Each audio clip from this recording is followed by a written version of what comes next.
So what is this thing that we call savings? For decades, we've been led to believe that savings consists of deferring current consumption in exchange for paper instruments that promise to provide some kind of return. Is this a legitimate description of savings? I think we can all agree that people save because there is some degree of uncertainty about the future. Our hope is that we can defer consuming the fruits of our labor now in exchange for being able to consume it at some future date. Thus, the act of saving is transportation of wealth through time. A saver needs to own something that effectively allows them to do just that: transfer wealth through time. What a person chooses to save in is irrelevant, so long as it reliably transfers their wealth forward through time. This requirement obviously eliminates certain items that perish quickly. A crop of strawberries would be a fairly poor choice of savings vehicle. The land upon which the strawberries are grown may be a much more effective choice. After all, the land will still be there long after the strawberries have rotted, and if cared for, the land can produce an identical strawberry crop years into the future. Of course, land does have certain limitations. It usually cannot be sold quickly without sacrificing some value. It generally involves some large costs to buy and sell in the form of commissions, and for the most part, it can't be sold in arbitrarily small chunks at a time. So, in addition to choosing something that does not depreciate, a wise saver should choose something that is liquid. In other words, something that can be bought and sold very quickly in small quantities without large costs or spreads. This means that when we save, we should choose something that is widely recognized and desired. Any item or items that fit this criteria will generally be prized by society for their ability to carry wealth through time. The additional demand for these items created by their utility as a savings vehicle will elevate their value significantly above what their intrinsic value otherwise would be. For example, gold is a useful and attractive metal for making jewelry. However, its value is much higher than what it would be if that was its only use. Its ability to transport wealth through time gives it a special value premium. Certain collectibles such as numismatic coins, baseball cards, stamps, classic cars, fine wines, and so on also have a value premium because they are used by many as a way to save. So how about paper securities? You know, the stocks and bonds society promotes as the savings vehicle of choice. It's undeniable that stocks and bonds are used by the general population as a way to save for the future. Ever since IRAs and 401ks were created so that the common person could buy stocks and bonds, there has been a significant boom in the value of these paper assets.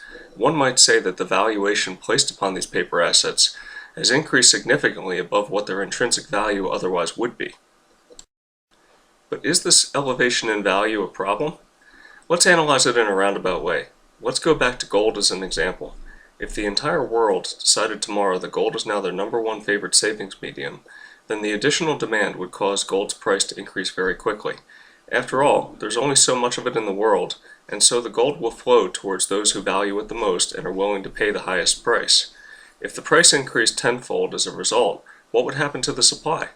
Simple. It would continue to increase by 1 to 2% per year as it has for the past 150 years. The price would stay high. The same could be said for other collectible items of limited supply.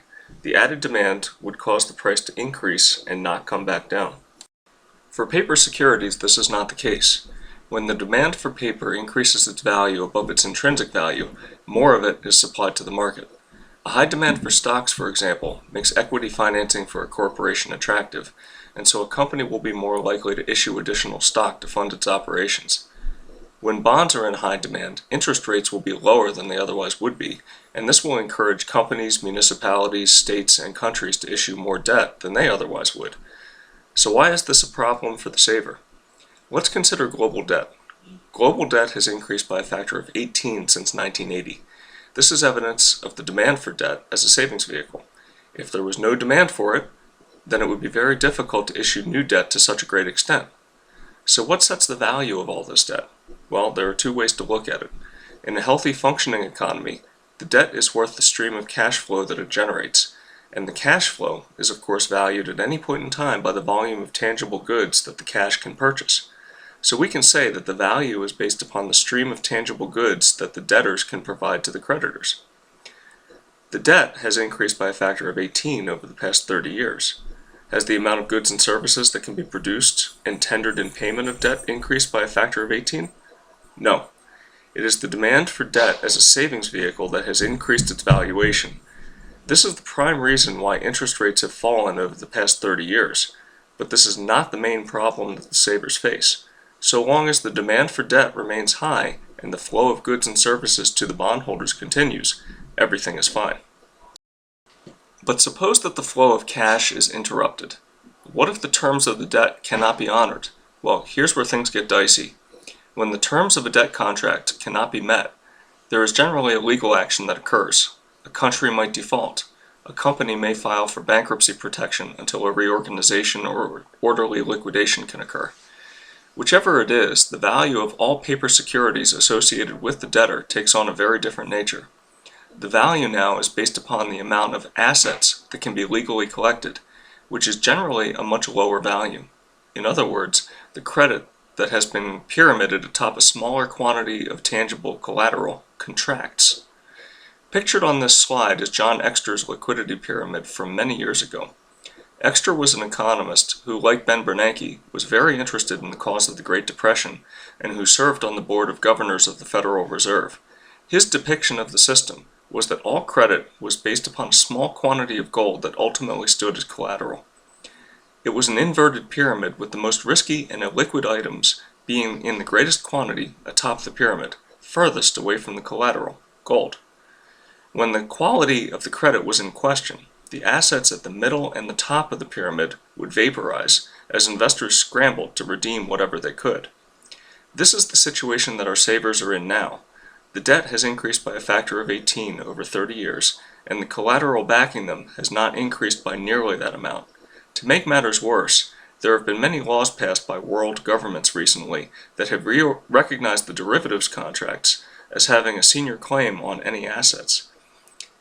The pyramid has grown huge, and our savers find themselves at the very top levels.